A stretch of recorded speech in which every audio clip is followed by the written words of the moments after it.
Hello, my name is Elizabeth Doherty Thomas. I'm co-founder of the Doherty Relationship Institute.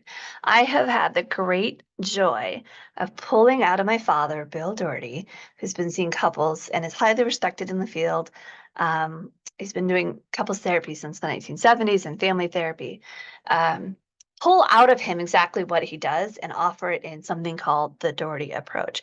And while I feel like I was systemically trained through the conversations with him, through understanding the theory and the structure and how really good couples therapy works, I am now even more passionate about what I had some passion for, which is, simply put, a diagnosis is not a marriage problem. So if you're in case consult groups and you're like, yeah, I got this really tough couple, the guy has really bad depression and it's just ruining the marriage. Or somebody comes in and they say, I have a lot of anxiety and it's killing our marriage, or however it comes out in case consultations or with the couple. The diagnosis is not actually the marriage problem. There's something about our field that has decided, yeah, spouse has depression. We act like we know what is possibly going on in the marriage. And as I give it more thought, I think it's partly because we know a formal diagnosis is a big deal.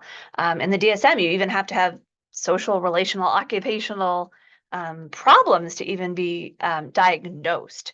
So it's not that, yeah, it couldn't create a lot of marriage problems. My father's passion, and now my passion as well, is that doesn't tell us anything really at all, let alone how they're interacting. If you took it a different way, you could say, yeah, I have depression and it was sort of hurting our marriage, but I actually cleaned up my depression. I got better treatment for it.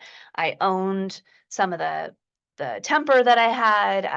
I worked it out with my spouse, or sometimes I need to sleep more. There's all the various ways that a depressive episode can hurt somebody. Well, that couple may not go to couples therapy because they have figured out between the two of them how to do life together with the diagnosis sort of as the uninvited guest. So diagnoses, I know that's how a lot of people get paid in therapy land. We know diagnoses are either very powerful and important to somebody, or they're really, really, really, really distracting.